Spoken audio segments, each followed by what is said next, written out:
essa noite.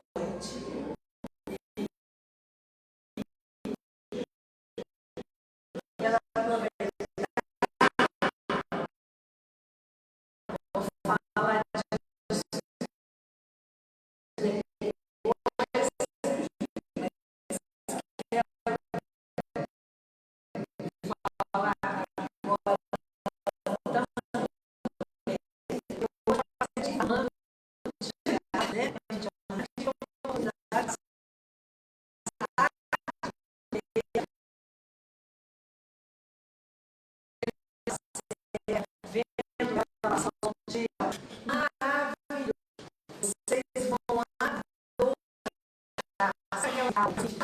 uma voz linda e ela já estava passou.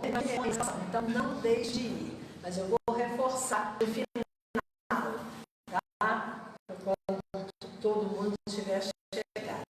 Então, agora, para mostrar esse ambiente onde nós estamos, essa noite, né? Vou dar uma para a Rafaela para fazer a noite. Boa noite a todos. Agora faz a leitura do livro Vivendo o Evangelho do Espírito André Luiz. Filho de Deus. A criança já nasceu em casa. Um homem de fé ampara-se na providência. A criança tem tudo a conhecer. O homem de fé sabe que precisa evoluir. A criança aprende as regras de conduta. O homem de fé acata as leis divinas. A criança confia nos pais. O homem de fé entrega-se a Deus. A criança supera dificuldades no aprendizado. O homem de fé vence obstáculos no aperfeiçoamento íntimo. A criança é ingênua. O homem de fé é simples. A criança vive sem maldade. O homem de fé procura o caminho do bem. A criança é naturalmente feliz. O homem de fé cultiva a alegria de viver. A criança é frágil. O homem de fé é humilde. A criança é a promessa dos dias vindouros. O homem de fé é o candidato à evolução espiritual. A criança e o homem de fé realmente se assemelham. Jesus tomou a infância como símbolo de pureza do coração, entendendo que a criança é o filho que deposita confiança nos pais. Até de suas recomendações, reconhece o valor, obedece aos ditames da disciplina e do estudo e é suposto de crescimento. Para alcançar o reino dos céus, o homem tem que agir dessa forma. Abandonar a criança orgulhosa de que é a lei da criação e assumir definitivamente a condição de filho de Deus. Então, depois dessa leitura preparatória, vamos fazer a nossa prece inicial. Vamos procurar sentar confortavelmente. Sempre que a gente fechar os olhos, porque a gente se abstrai desse ambiente onde nós estamos, fazemos a nossa conexão com o plano superior. Vamos agora, mais relaxados, com o nosso coração batendo mais profundamente, trazer os nossos pensamentos para este momento que estamos participando aqui em nossa casa. Pedir a Deus nosso Pai, a Jesus nosso Mestre, a Maria Santíssima, nossa Mãe Celestial, que junto com os benfeitores dessa casa, os espíritos protetores que aqui estão desde cedo preparando esse ambiente, que tragam para todos nós aqui presentes, encarnados e desencarnados, o equilíbrio, as boas vibrações, os bons pensamentos, para que consigamos extrair o máximo possível do estudo desta noite, que possamos ser este homem de bem que Jesus espera de nós. Pessoas melhores, que pensam sempre no bem, que ajam sempre no bem, para que este mundo seja o mais rápido possível, tudo de regeneração, onde o bem, o amor, a fraternidade sempre irão prevalecer. Então, que todos nós possamos aproveitar o máximo possível desses ensinamentos e, ao sairmos daqui, colocá-los em prática, fazendo o bem ao nosso próximo e a nós mesmos. E assim, na certeza de que já estamos todos envolvidos pelas bênçãos divinas que recaem sobre nós, melhorando os nossos pensamentos, as nossas vibrações, pedimos permissão para iniciarmos mais uma reunião doutrinária em nossa casa de oração. Que assim seja, graças a Deus. E hoje, nós temos nosso querido amigo lá de Esfera Feliz, Rosélio Sobrinho, que vai conversar conosco sobre bem-aventurados os puros de coração. Rosélio, prazer ter você aqui. Você vai querer usar um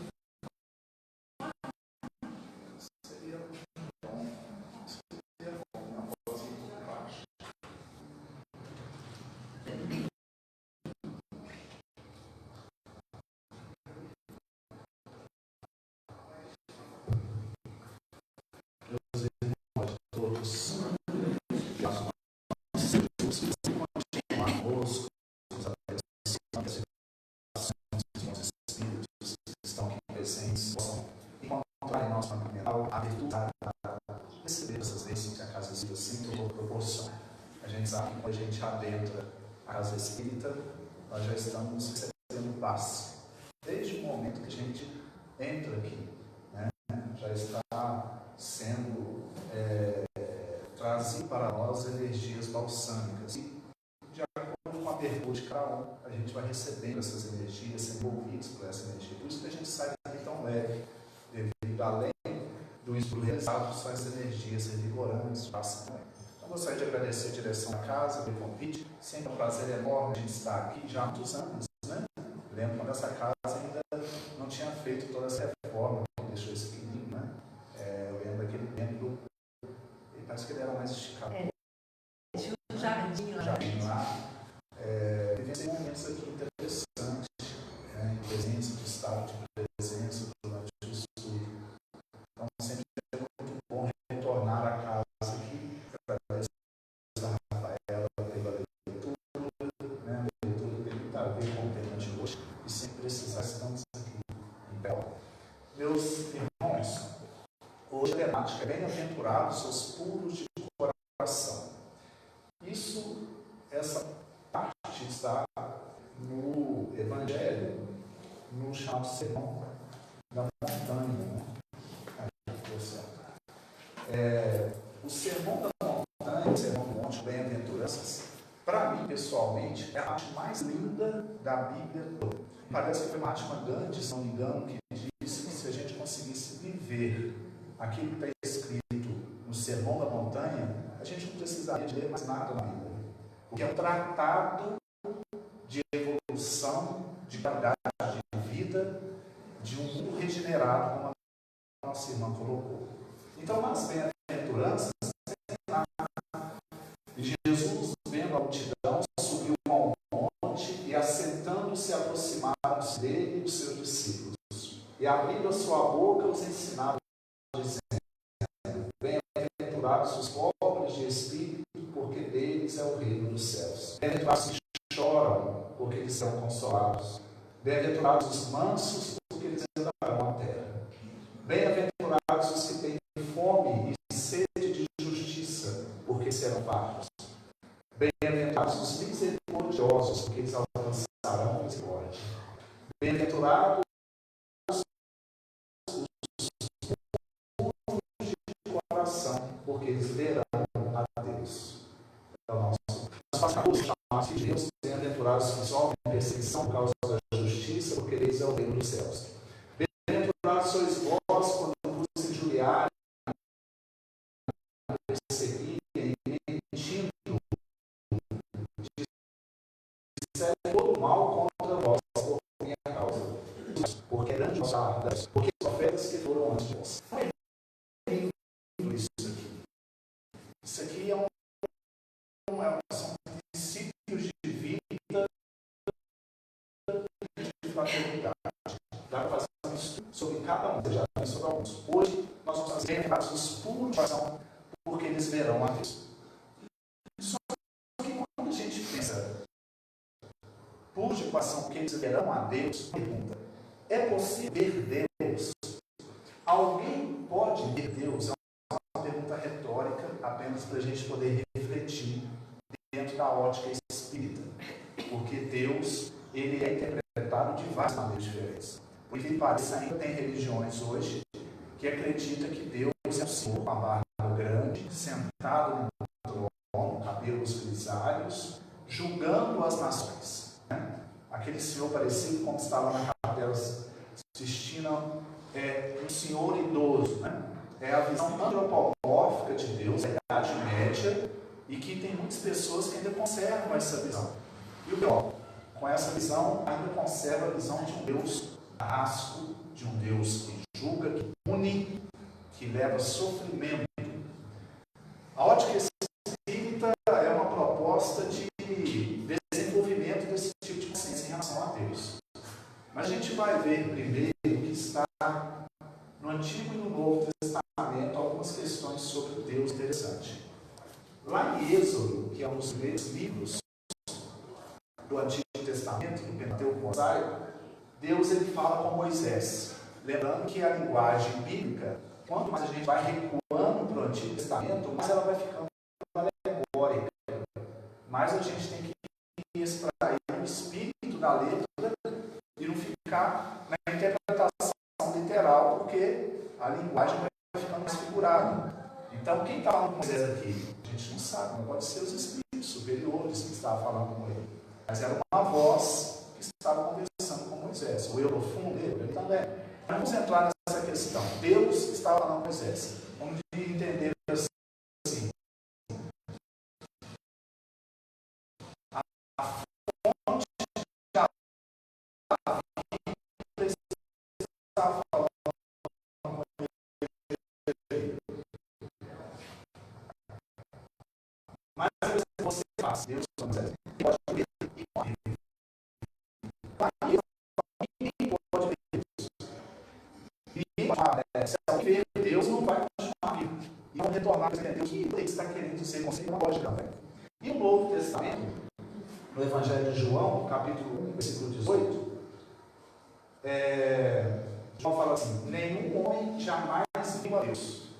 O Deus, aí depois, o Deus com P minúsculo, o Deus unigênito, que está lá do Pai, é quem o revelou. Ele está falando de Jesus. Porque, na linguagem, Jesus é Deus personificado. Na linguagem bíblica, nós temos uma ótica espírita. Jesus é o espírito mais perfeito que desceu hoje.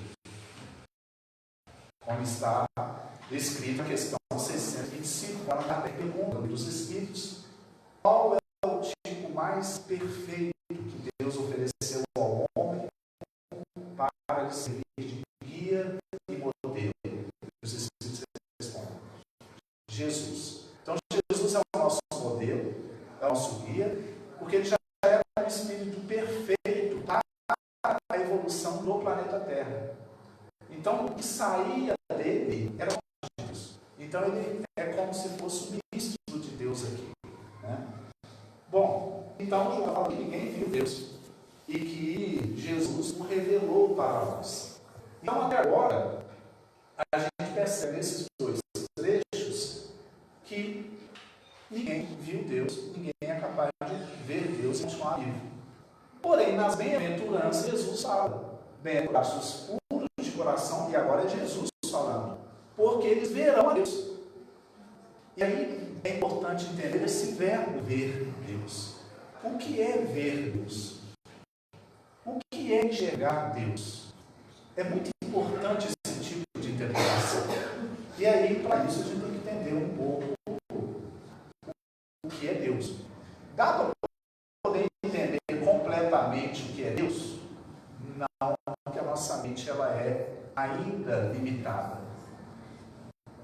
Mas o Espiritismo vai expandindo essa noção. O Espiritismo fala na questão número 1 do Livro dos Espíritos, que é a obra básica da doutrina espírita. Eles perguntam até que os Espíritos respondem: Deus é esse supremo causa primária de todas as coisas. Em algumas traduções, causa primeira de todas as coisas. Eu gosto muito dessa tradução aqui, causa primária, parece que pode ser palavras sinônimas. Mas a primária eu vejo que ela é mais fiel ainda. Está na tradução da FESP, Federação Espírita de São Paulo. Porque quando fala causa primária, não entende Deus dentro de uma cronologia de criação. Não existe nada, de repente Deus criou o mundo, o universo. E depois ele faz nada. Quando fala causa primária, a gente entende assim, a força que cria, que rege, que sustenta o universo. Em todos os momentos, inclusive agora. Se nós estamos aqui, é porque Ele permite, Ele sustenta a nossa vida. Deus, então, para o Espiritismo, não é um ser, mas é o ser.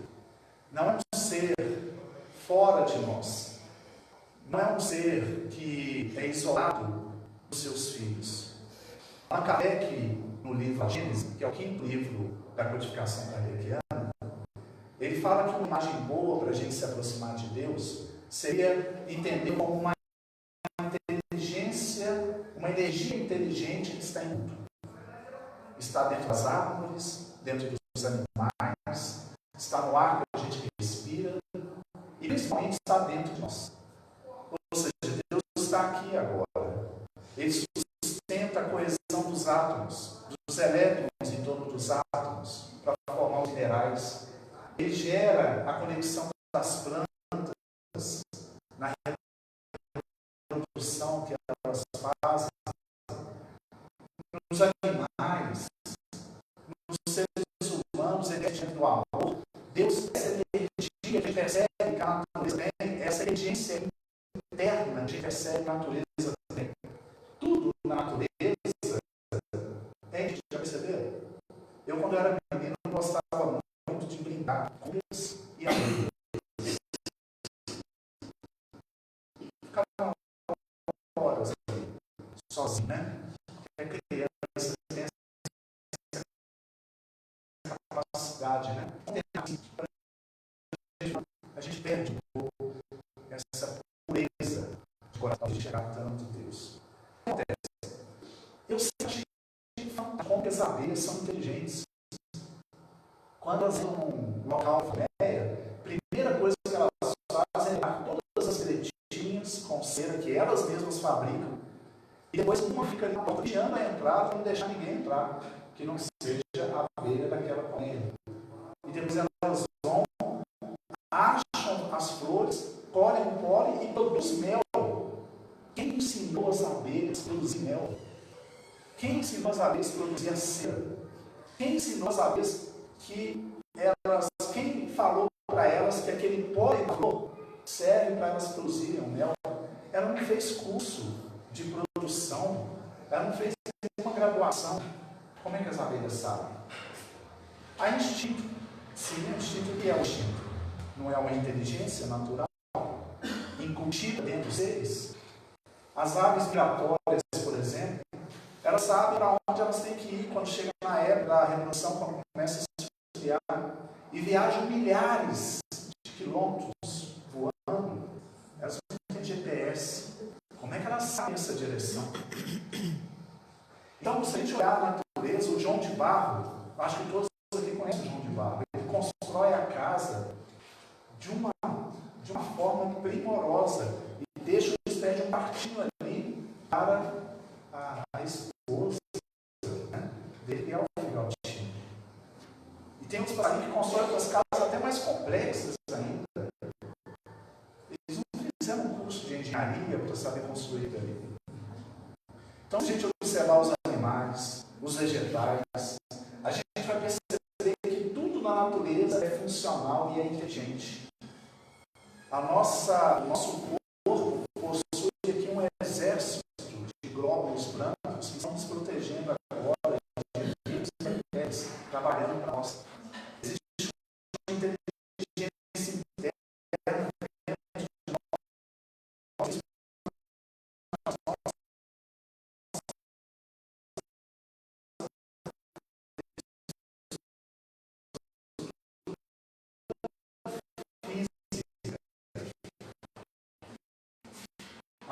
célula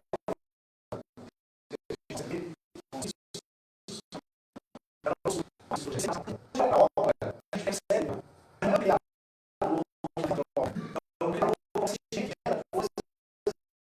inteligentes e funcionais. Então é só olhar que a gente percebe Deus. A gente percebe através da inteligência e cumprimento das coisas. Quem já não percebeu o amor em um amor de filho, de pai, um amor de irmão? O amor é um dos sinais bem claros que a gente está começando a perceber. Mas vamos continuar a reflexão. A doutrina espírita, Deus é invisível e imaterial, invisível aos olhos físicos. Deus é espírito. É um sagrado, é um mistério para a mente pensante, que busca sempre criar um sistema para entender e encaixotar as coisas. Mas ao mesmo tempo, essa realidade que é Deus está aqui e agora. E pode ser percebida por nós. Veja bem, nós estamos fazendo uma certa distinção entre mente e alma. A alma é o espírito, é a consciência. A mente é a estrutura que pensa, que julga, de acordo com as nossas conceitos. Nossa criação, essa estrutura mental pode ser libertadora, pode ser aprisionadora. Isso é uma fundamentalista que admite, por exemplo, que pessoas de outras religiões também estão no caminho espiritual, e de outras raças não são irmãs.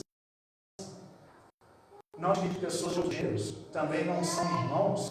Pessoas que recebem uma educação desse tipo criam uma personalidade fundamentalista, preconceituosa e cruel muitas vezes.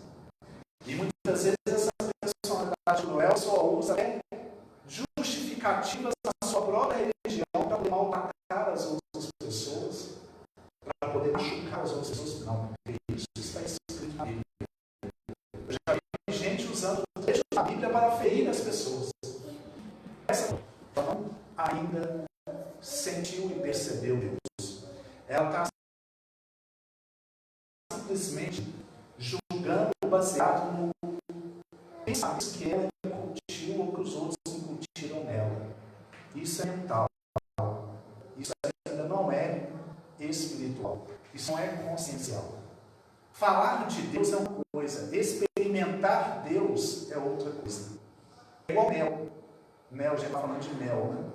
A pessoa pode ler um livro de 500 páginas sobre mel, saber como o mel é produzido, quais são os nutrientes que tem ali, como que tem ali a frutose, como que tem ali vários açúcares que você para o corpo, pode entender tudo de mel, mas se a pessoa não provar mel, comer mel, ela vai saber o que é mel de verdade? Não vai. Ela vai ter um conhecimento teórico sobre mel, mas nunca vai ter experimentado o sabor do mel.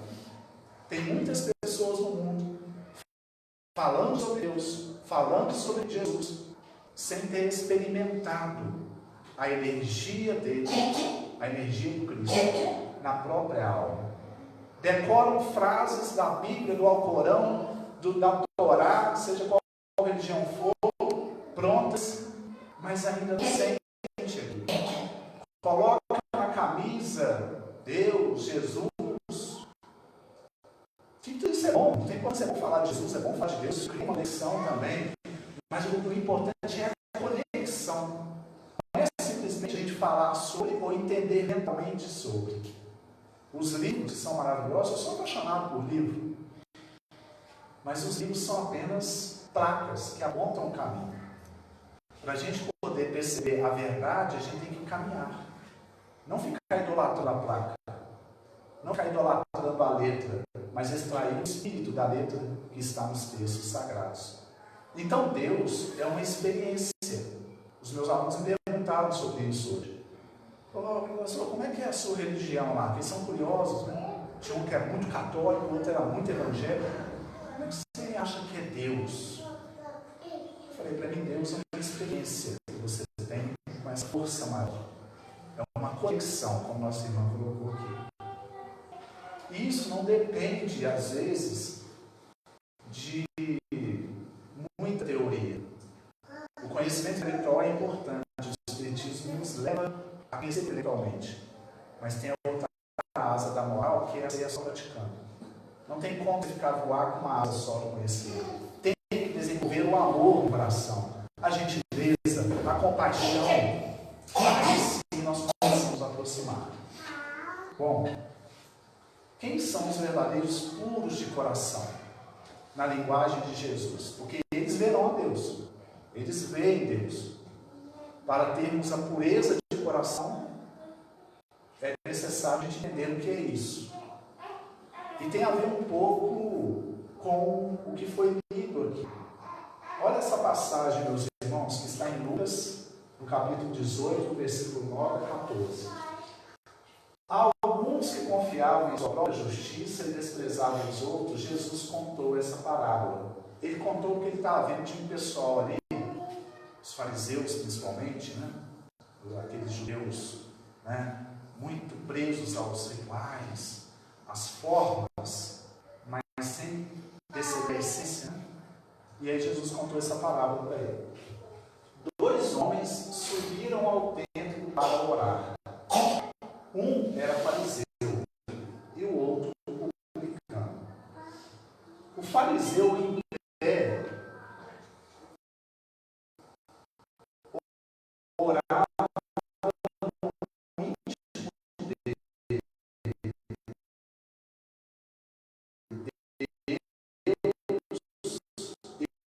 Eu te agradeço porque não sou como os outros. Duas vezes ele não é igual aos outros homens, não é ladrão, não é corrupto, não é adulto, também. Aí Jesus vem e dá uma martelada na gente, porque o pensamento dele é muito mais profundo. Porque ele fala assim: mas o publicano ficou à distância, era o outro cara que estava orando. Ele nem ousava olhar para o céu, mas batendo no peito dizia: Deus,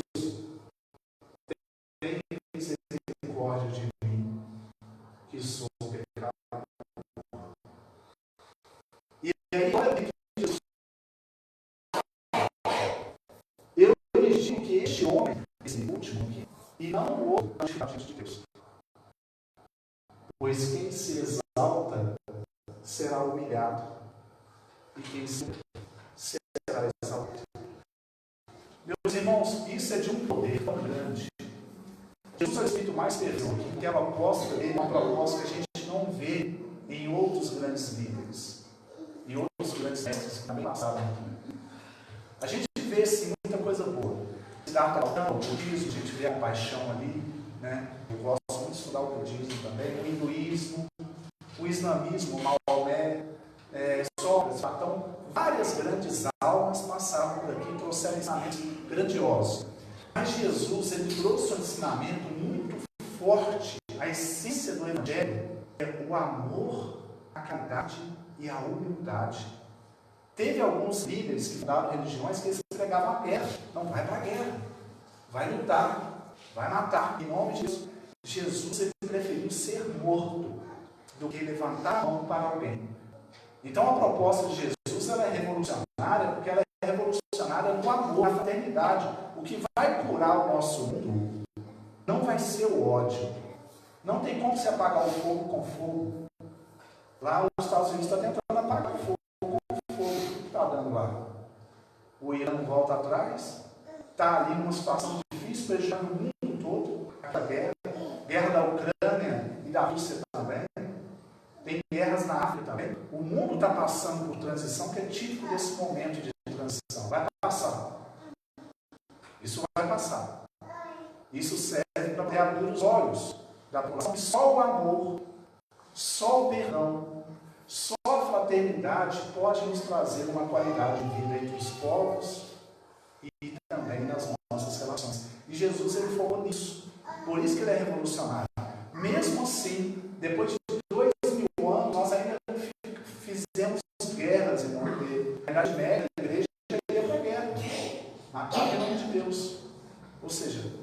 parecia que aquele pessoal não entendia nada que Jesus tinha falado. Quando Jesus fala assim, se alguém tiver uma face, ofereça a outra. É lógico que isso era simbólico. Se alguém te obrigar a caminhar 1 milha, caminhe 2 milhas com a pessoa. Porque os judeus, quando eles estavam subjugados pelos romanos, existia essa cultura lá. Se os soldados romanos estivessem andando, carregando umas coisas, tivessem alguns judeus, eles tinham, por lei romana, obrigar os judeus a carregar aquilo para eles. E aí Jesus fala assim, se alguém te obrigar a carregar 1 milha, andar 1 milha, anda 2. Se alguém te roubar a capa, dê a túnica toda. Não ofereça resistência ao mal. Devolva o mal com o bem. Isso parece poético, mas essa é a filosofia de Jesus e a filosofia espírita. Devolva o mal com o bem. Ore pelo seu inimigo. Lá no Antigo Testamento está, olho por olho, dente por dente. Ame o amigo e odeie o inimigo. Jesus falou assim, ame o seu inimigo, perdoa, ore por ele. Será que nós fazemos isso na nossa vida, meus irmãos? Todos nós, inclusive esse que nos fala. Que a gente faça isso 100%, com certeza a gente não vai encontrar no irmão. Ou quase nenhum. Mas todos nós estamos no esforço dessa direção, aí é importante. Porque quando está lá o espírita, é aquele que faz o esforço para adorar, domar as suas más inclinações, ele está falando justamente isso. Será que nós estamos no esforço de ter uma filosofia de vida pacificadora? De pacifismo? Ou nós acreditamos na força das armas, da guerra, da luta, da agressão? Se a gente acredita nisso, é porque nós ainda não compreendemos Jesus. E não vai ter como esse mundo se curar, a não ser quando o amor for realmente o princípio maior. E aí, quando Jesus fala isso, ele fala que aquele homem que se mostrou como o menor é o maior do reino dos céus. Percebe? Que é uma coisa que vai contra a cultura social. As pessoas querem ser maior, ter mais poder. Esses caras não encontram isso de uma forma escandalosa. As pessoas têm que mostrar lá. E aí vai uma disputa. Quem está melhor, quem está com mais poder, quem é mais bonito no seu corpo. Jesus fala assim, aquele que se coloca como pecador é que é justificado. Aquele que se coloca como menor se torna o maior no reino dos céus. Agora, por quê? Por que aquele que se coloca menor se torna o maior no reino dos céus? Pelo seguinte, aquele que se torna o menor, a humildade faz com que ele serve mais aquilo que está ao redor dele e valorize mais. Por isso que as crianças, Jesus falou que é delas o reino dos céus. Jesus estava lá pregando e de repente algumas pessoas trouxeram algumas criancinhas para ele abençoá-las. E os discípulos ficaram bravos com aquilo e começaram a falar para elas irem embora. E aí Jesus zangou os discípulos. Falou assim, zangou assim, chamou a atenção deles. Deixe que venham a mim as criancinhas, porque delas é o reino dos céus. Ninguém pode entrar no reino dos céus se for como uma criança, que se assemelha a uma criança. Por quê? Porque as crianças, elas têm uma pureza natural. Está certo que o espírito que está reencarnando ali é antigo e trazem muitas vezes más inclinações, mas essas más inclinações não se manifestam na infância.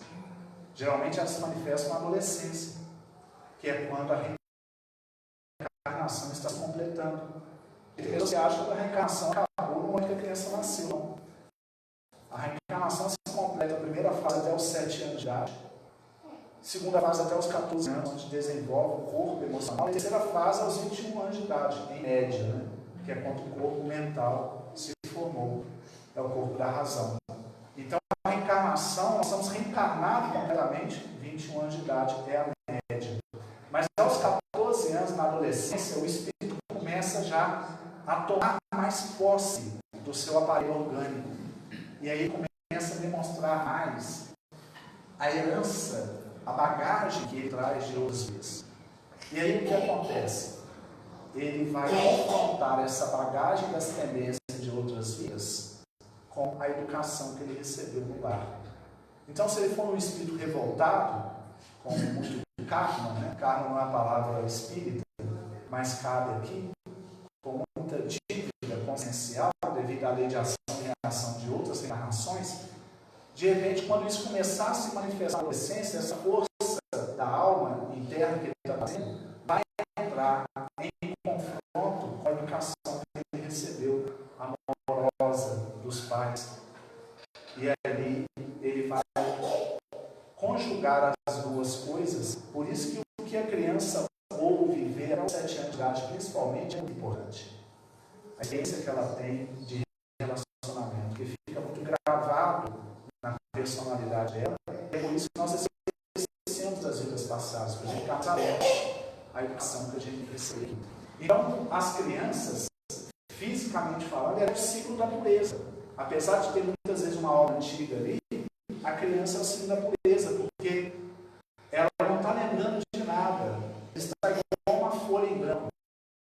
Não um livro em branco, porque o livro está escrito nas outras reencarnações, mas uma folha em branco. Então, tudo para a criança é novidade. Você vai brincar com a criança, tem um cachorrinho, para ela é suficiente. Uma formiga, uma abelha, um brinquedinho pequenininho, para ela é suficiente. A criança se contenta com um pouco. Quando a gente se torna adulto, a gente não se contenta com muito. A gente quer muitas coisas. A gente mostra a humanidade. A criança não. Ela encontra a felicidade, a alegria em brincar. Então, olha bem, o povo também estava trazendo crianças para que Jesus tocasse nelas. Ao verem isso, os discípulos repreendiam o que elas tinham trazido. Mas Jesus chamou assim as crianças e disse: deixem as minhas criancinhas e não as peçam, pois o reino de Deus pertence aos que são semelhantes a ela. Digo-lhes a verdade: quem não receber o reino de Deus como uma criança não entrará nele. Onde está o reino de Deus? Jesus falou assim: o reino de Deus, sabe, com respeito, meus irmãos, aos nossos irmãos de outras orientações, mas tem pessoas que esperam o reino de Deus, tipo assim, abrir uma porta no céu, um portal, e a pessoa entrar ali, ouvir um músico voador, alguma coisa assim, tudo isso pode acontecer também. Mas o que Jesus quis dizer que é reino de Deus não é essa coisa visível. Um dia, uma pessoa falou comigo assim: estou doido para ir para o céu. O que é o céu para você? Você fala: o céu, pelo que eu vejo lá na igreja, ele é um lugar muito bonito, e aí começou bem. É muito bonito, onde as estradas são todas de ouro, as árvores são feitas de brilhantes, de diamantes, as casas de cristais. Esse é o reino dos céus. Tudo pedra.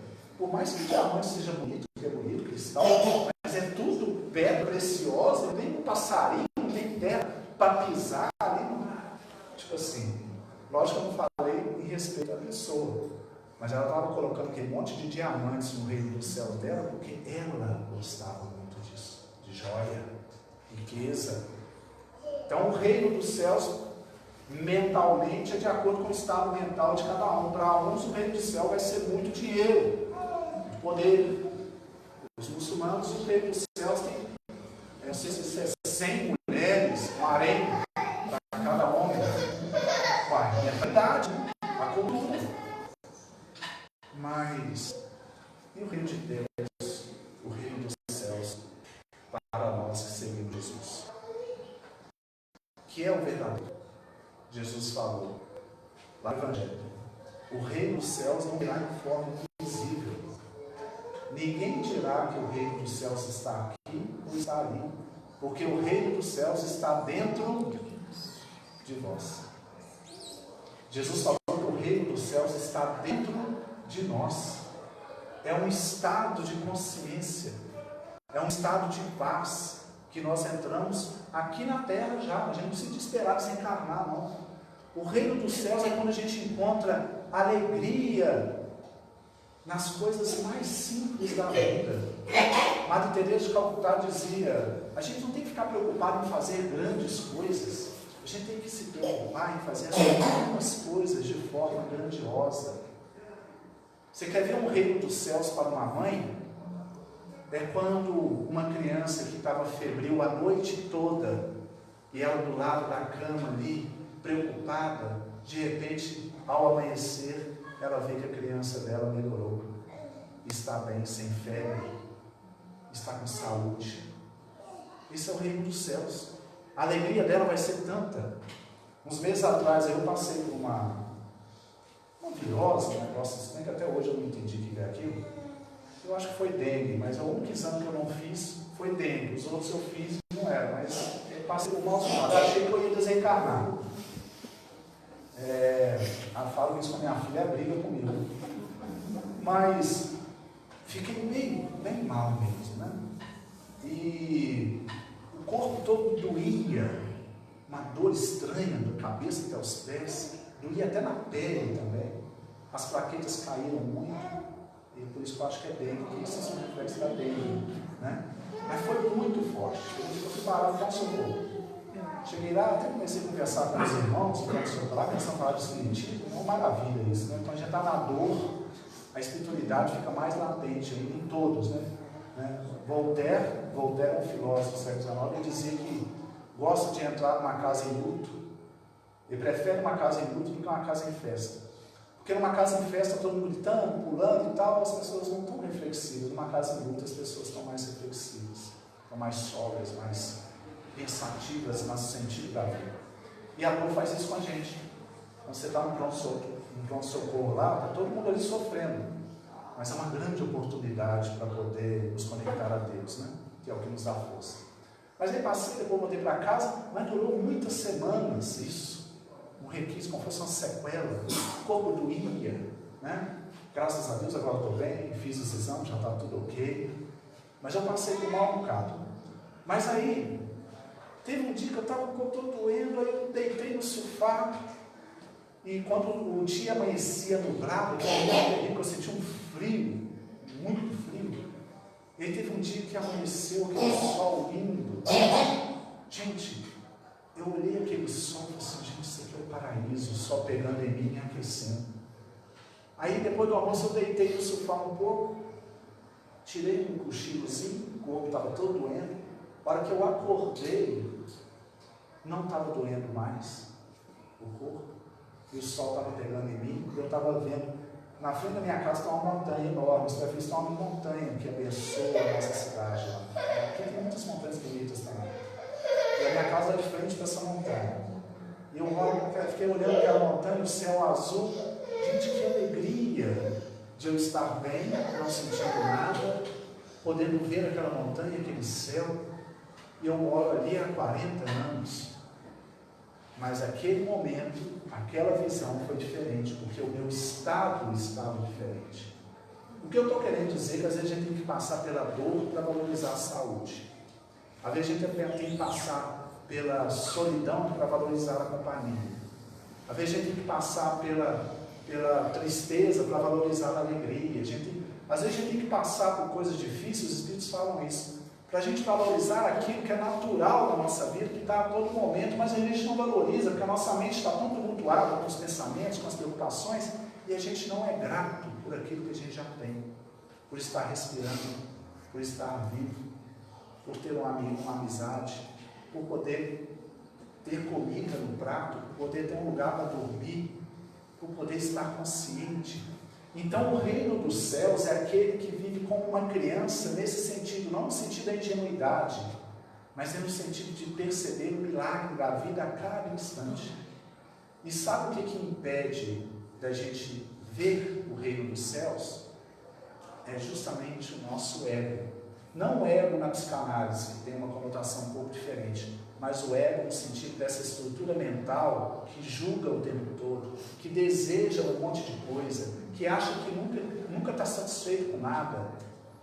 A pessoa quer comprar uma bicicleta, quando ela compra, quer comprar um carro. Quando ela compra um carro, quer comprar uma casa. Quando ela compra uma casa, quer comprar um iate. Quando ela tem um iate, quer comprar um jatinho. E a pessoa pode ter 100 milhões na conta, ou 1 milhão, que ela nunca vai estar satisfeita. Vai estar sempre querendo algo mais, porque isso é o que a mente faz com a gente, é o que o ego faz. O reino dos céus, o indivíduo percebe que já tem tudo. Mahatma Gandhi, quando ele estava chegando lá na Índia, ele passou num aeroporto e ele ficou olhando uma loja que tinha uma vitrine enorme no aeroporto, com várias coisas bonitas, muitas joias, muitos produtos ali, equipamentos. E ele ficou olhando ali, rindo para aquilo ali, ficou olhando alguns minutos. Aí o que estava acompanhando, que era um assessor do ministro, falou assim: Gandhi, eu estou vendo que você está olhando e sorrindo para essas coisas que estão na loja aí, eram produtos caros, né? Se você desejar, o ministro vai ter um prazer de comprar e me dar de presente alguma coisa assim, que esteja aí. Aí ele falou assim: não, eu estou olhando aqui, porque eu estou vendo quanta coisa eu já não preciso para ser feliz. Então, o reino dos céus é aquele que percebe que ele não precisa de muita coisa ou quase nada para ser feliz. É quando o indivíduo entra nessa consciência. Se ele tem uma casa, ele é grato por aquela casa. Se ele tem uma bicicleta, ele é grato por aquela bicicleta. Se ele tem um sapato, ele é grato pelo sapato. Se ele não tem um sapato, ele é grato pelo chinelo que ele tem. E se ele não tem um chinelo, ele é grato pelos pés que ele tem, de poder andar. Então, o ser que encontra a pureza de coração, ele se liberta do ego. É o que nos impede de ver Deus. Porque o ver Deus é sentir esse sagrado em tudo.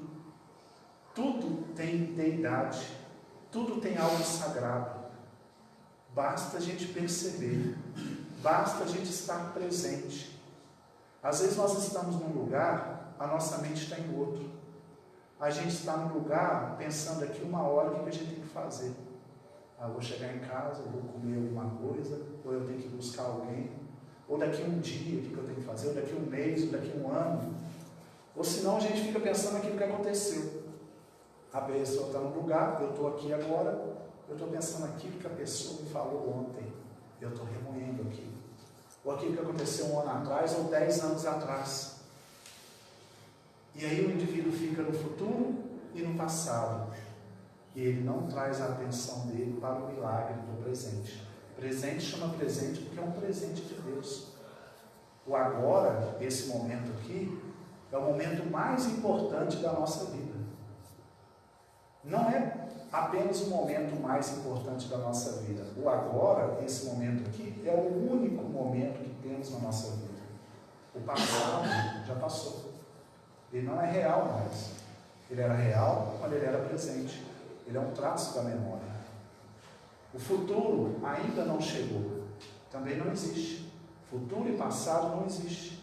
O mestre Eckhart, do século XIII, falava que futuro e passado esconde Deus da gente. Quando a gente traz a nossa atenção para esse momento, a gente respira melhor. A gente sente o ar entrando pelas narinas, chegando aos pulmões. A gente sente o corpo, da cabeça até os pés. Nós já sentimos nossos pés hoje? Às vezes a gente acorda, passa o dia inteiro e não sente os pés. Agora nós estamos sentindo o que eu falei. Então nós estamos sentindo os pés. Sentir o corpo, consciência corporal. O reino de Deus está dentro de nós.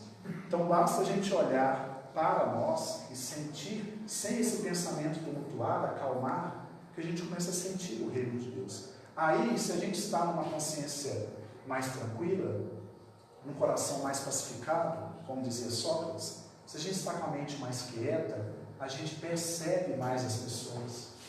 Chega uma pessoa perto de você, você percebe melhor. Se você olha para uma árvore, você percebe a árvore melhor, você vê a beleza dela. Uma montanha, a mesma coisa. Ou seja, a gente está no processo que Carl Gustav Jung dizia que é individuação. Nós somos individuados, nós estamos aqui. Agora o mundo lá fora, ele deixa a gente estressado. E ele faz a gente nunca estar no mesmo lugar. Mas à medida que a gente vai treinando a nossa mente, a gente vai conseguindo ficar cada vez mais aqui, nessa alegria como uma criança, nesse sentido, de perceber o milagre da vida que já está aqui agora, sem julgamento, sem pensamento demais, apenas focado no momento presente. Aí a gente começa a sair do ego. O ser humano tem muitos desejos, ele não se contenta com a vida que já tem, com a vida que já é. Nós nos colocamos sempre na ânsia de querer mais. O que a vida nos dá para o ego é pouco, mas para o espírito é muito. Percebe bem, meus irmãos, se a gente tomar consciência que somos imortais, nós somos espíritos, estamos aqui de passagem, o que mais nós precisamos? Nós precisamos apenas de amor, de amar, de ser amado. Já é suficiente, somos imortais. Aí a gente fica muito preocupado com os nossos postos de trabalho, com a quantidade de... Tudo isso é importante dentro do mundo, a gente tem que correr atrás para dar conta. Mas não estamos falando onde a gente coloca o coração. Porque se a gente colocar o coração nessas coisas que a traça corrói e a ferrugem carcome, que são as coisas do mundo, a gente vai sofrer. A gente vai estar colocando o coração em coisa que é passageiro. Colocar o coração naquilo que é eterno, naquilo que vai durar para sempre, que é o Espírito. Primeiro reconhecermos nós como espíritos, como almas. Aí a gente passa a reconhecer as outras pessoas também, as almas das outras pessoas. A gente passa a ler melhor as pessoas, né? Bom, Saint-Exupéry, que é um autor que escreveu um livro chamado Pequeno Príncipe, que eu recomendo a todos lerem. É um livro literário, um livro lindo, um livro todo filosófico. Tem uma frase que fala assim: o essencial é invisível aos olhos, pois só se vê bem com o coração. A gente não consegue ver Deus com os olhos físicos, a gente vê a obra dele, mas com o coração a gente sente. Quando o nosso coração está puro, pacificado, a gente sente a presença de Deus. Às vezes até uma dor pode mostrar Deus para nós. Chico Xavier dizia que a dor é uma entrevista que nós temos com Deus. Ela abre essa proposta, essa possibilidade. Porque quando está doendo, a gente passa a valorizar aquilo que é importante. E às vezes aquilo que é importante já está do nosso lado. Às vezes já está aqui agora e a gente não está vendo. Tudo é uma questão de enxergar. Tudo é uma questão de estado consciencial. Uma pessoa muito atribulada, só para poder dar um exemplo rápido, a pessoa está muito agitada, pensando um monte de coisa, resolver. Você chega perto da pessoa, você pode falar coisas lindas para a pessoa não vai te ouvir. Ela vai te ouvir, mas não vai te escutar. Muitos ouvem, mas não escutam. Muitos veem, mas não enxergam. Porque a mente está mergulhada nas preocupações. Aquieta a mente que a gente passa a ouvir de verdade. A gente passa a enxergar de verdade. A gente passa a perceber mais o sagrado. E aí, meus irmãos, o tempo passa sempre muito rápido, né? A vontade é ficar falando aqui até 2 horas da madrugada, 3 horas da madrugada, mas em respeito aos amigos, porque é muito bom estudar sobre o Evangelho e o Espiritismo. Isso alimenta muito a nossa alma. Mas a gente vai voltar agora, nesse final, a gente volta naquela passagem que eu coloquei para os irmãos lá no início. Você não pode ver a minha face, pois nenhum homem pode viver e continuar vivo. Está em Êxodo. O que quis dizer com isso? A interpretação que nós fizemos foi a seguinte: nós temos que morrer muitas vezes para enxergar Deus. Não necessariamente morrer fisicamente, porque ninguém morre, somos imortais, mas morrer para o nosso ego, morrer para o nosso orgulho, para a nossa vaidade, morrer para aquilo que o mundo às vezes valoriza tanto, né? Eu estou vendo gente postando negócio, não vou citar aqui não, porque gira polêmica, né? Mas nas redes sociais eu vejo assim, uns negócios, assim, gente, a gente está nesse nível ainda. A gente está nesse nível ainda. E a gente tem que morrer para essas coisas todas. Aí sim, quando a gente morre para essas coisas, nasce algo muito maior dentro da gente, que é o amor, que é a compaixão. Às vezes a gente tem que morrer para a nossa própria indignação, muitas vezes. né? E aí eu lembrei da música, que é a oração de Francisco de Assis. Vocês já perceberam que nós espíritas temos uma afinidade muito grande com Francisco de Assis, que é um personagem da Igreja Católica? Por quê? Porque o Francisco de Assis ele se despiu de todas essas formas passageiras. Lá na Itália, em Assis, no século XII, XIII, ele viu o que a igreja fazia na época, estamos falando da igreja da época, onde tinha aquele luxo todo, o ouro na igreja, aqueles miseráveis lá atrás na missa, sem entender nada, porque a missa era lida em latim também. E ele olhou aquilo ali que deu uma aflição. Ele com ele mesmo, Jesus não é isso. E ele teve uma visão, depois que ele voltou da guerra. Francisco de Assis foi à guerra, ele foi mandado, né? Ele foi obrigado. Chegou lá e passou mal, porque ele aguentou aquele horror lá. Ficou doente e voltou. E ele teve uma visão. Uma visão, e Jesus falou com ele. Virou para ele assim: Francisco, reerga a minha igreja. E aí ele imaginou que era para ele reconstruir uma igrejinha de Cosme, Damião, que estava desconstruído lá, e começou a construir. Depois que ele foi entender que era para ele trazer de novo a espiritualidade para a igreja, que estava mergulhada nas posses, no poder, no ouro, no dinheiro. E aí ele se despiu de tudo. O pai dele zangou com ele, o pai dele era um comerciante. Você não pode ficar aí com esses miseráveis reconstruindo essa igrejinha, não. Você mora na minha casa, eu te sustento, você tem que me obedecer. Ele falou assim: então tá, pai. A partir do momento aqui, agora, eu te dou tudo que é seu e eu vou morar com os miseráveis. E diz que tirou toda a roupa. Isso está na história tradicional. E seguiu, depois vestiu um trapo lá e foi reconstruir a igrejinha. E aquilo ali começou a movimentar um monte de gente em torno dele. Daí a pouco surgiu uma ordem franciscana que existe até hoje, que ajuda as pessoas de rua, praticam muita caridade. Por isso que nós temos afinidade, os espíritas, com os franciscanos, com a imagem de Francisco de Assis. Com a imagem da pureza. Francisco de Assis pregava para os peixes, pregava para as flores. Chico Xavier conversava com os gatos.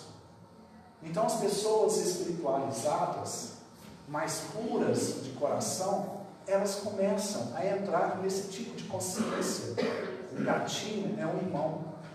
Lá na minha casa, rapidinho, meus irmãos, na minha casa, eu estava chegando a minha reunião de quarta-feira, tem 15 anos que a gente coordena uma reunião de estudo lá no Livro dos Espíritos, na nossa casa espírita. E eu apontei na esquina assim, de repente um cachorro, todo preto, eu comecei a sonhar com um cachorro. Um cachorro pastor belga, um cachorro preto, bonito, fiquei imaginando que cachorro. De repente eu estou virando a esquina e eu vejo um cachorro preto. Não é pastor belga, não, ele é meio bichado, um cachorro de rua. A hora que ele me viu lá em frente à minha casa, ele começou a latir. Nunca vi um cachorro. Começou a latir, mas um latido assim, amoroso, sabe? Não é latido de raiva, não. Latindo, mas como se ele me conhecesse de algum lugar. Fui chegando, eu vi que era um cachorro de rua, meio maltratado e tal, e cumprimentei, né? O cumprimentei e subi para minha casa. Isso tem umas 4 semanas. Até hoje o cachorro está lá, todo dia. Ele me adotou, parece. Aí eu comecei a colocar uma comidinha para ele, mas ele está ali. Na verdade, eu vou ser fiel à minha consciência. Eu me propus a colocar uma comida dele a partir de amanhã. Eu e minha filha. Mas ele está lá dormindo em frente à minha casa, dorme ali na rua. De dia ele some, eu acho que vai comer alguma coisa, depois ele volta e senta ali. De madrugada eu dormindo, às vezes eu acordo um pouco 2 horas da manhã, que eu desperto muito fácil, né? E eu ouço ele latindo, rosnando com alguém que está passando na rua como se estivesse protegendo a minha casa. Qual a ligação que eu tenho com aquele cachorro? Eu não sei, talvez eu vou descobrir ainda. Mas eu estou olhando ele com tanto carinho, com um irmão que parece que me reencontrou ali, alguma coisa assim. Está ali. A hora que eu estava saindo para cá, ele estava lá. Então, é importante a gente começar a fazer essas conexões. E para fechar, meus amigos, a oração de Francisco. Senhor, fazei um instrumento de vossa paz. Onde houver ódio, que eu leve o amor. Onde houver discórdia, que eu leve a união. Onde houver ofensa, que eu leve o perdão. Onde houver dúvidas, que eu leve a fé. Onde houver erro, que eu leve a verdade. Onde houver desespero, que eu leve a esperança. Onde houver tristeza, que eu leve a alegria. Onde houver trevas, que eu leve a luz. Mestre, fazei que eu procure mais consolar do que ser consolado, mais compreender do que ser compreendido, mais amar do que ser amado, pois é dando que se recebe, é perdoando que se é perdoado. E agora entra aqui, é morrendo que se vive para a vida eterna. Esse morrer não é só o físico, é morrer para todas essas ilusões do mundo. Aí sim, a gente passa a ver Deus. Quando a gente morre para essas ilusões, para esses vícios, seja de qual tipo, a gente encontra pureza de coração e a gente passa a ver o sagrado em toda parte, que é ver Deus. Por isso Jesus falou, bem-aventurados os puros de coração, porque eles verão Deus. Meus irmãos, muito obrigado pela atenção fraterna, nessa caridade que vocês fazem, pela partilha das energias que a gente sente aqui, e que Jesus possa continuar conosco, nos abençoando no trabalho, nos estudos, abençoando essa casa, que essa casa possa ser sempre essa luz aqui para vosso ir, para todos os irmãos. Um abraço a todos.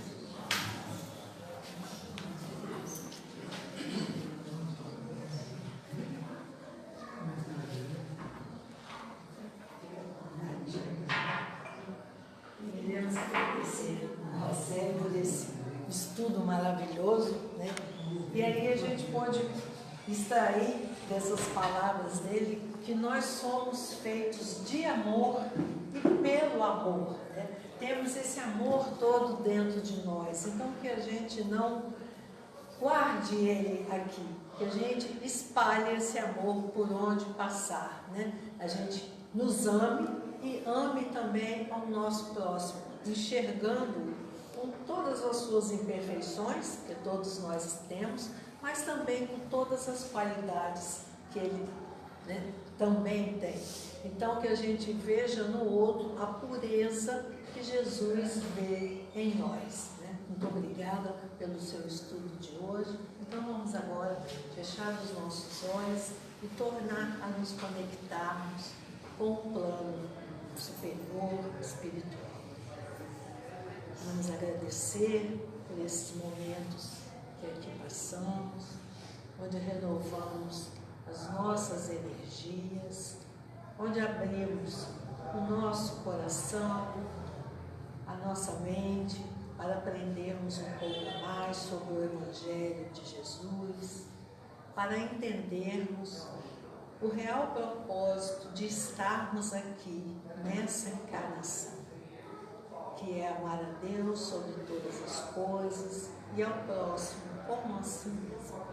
E assim vamos evoluindo um pouco de cada vez, tropeçando, mas levantando com fé, com coragem, com equilíbrio, porque sabemos que Deus não desampara ninguém, que Jesus está ao nosso lado, nos fortalecendo, para que consigamos continuar o seu trabalho aqui na Terra, levando amor a todos os nossos irmãos, com a pureza do nosso coração, olhando o próximo como gostaríamos que olhassem para nós. Pedimos então, neste momento, que a água de todo o planeta seja fluidificada, que a espiritualidade amiga coloque nela o remédio necessário para cada um de nós e que esses bons pensamentos, vibrações de energia e paz alcancem a todos que neste momento estejam passando por dores, por sofrimentos, sejam elas físicas, emocionais ou espirituais. Que eles consigam, através dos nossos bons pensamentos, elevarem seus pensamentos a Deus, pedir ajuda para continuarem nesse caminhar, mas um caminho mais feito de amor, de boas escolhas, para que também consigam a evolução que Deus espera de cada um de nós.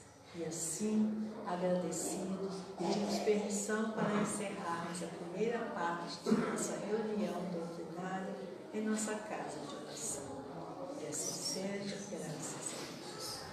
Então, antes de partirmos para o passe, rápido, recadinhos. Essa é a nossa agenda de 2027, tá? Linda, né, gente? Então, ela vem com uma novidade. Cada mês, no início de cada mês, ela vem com uma parte do Evangelho. Janeiro, por exemplo, vem: os laços de família são fortalecidos pela reencarnação e rompidos pela unicidade da existência. Então, em cada mês tem um trecho do Evangelho, né, para nos amparar naquele mês. Então, quem quiser adquirir, né, a agenda, é só falar conosco. Ela está custando R$60, tá? Lembrando a vocês, amanhã, do nosso evento, né, com a Elizabeth Lacerda, o teatro já está pronto para receber vocês. Estivemos hoje lá, arrumando tudo, em contato com a Elizabeth, né?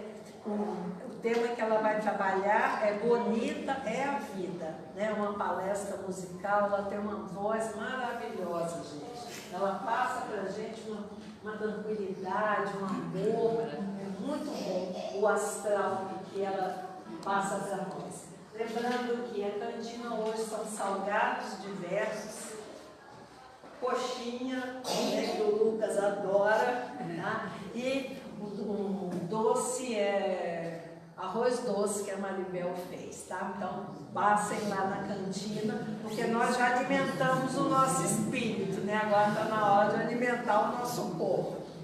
E para o passe, vou chamar a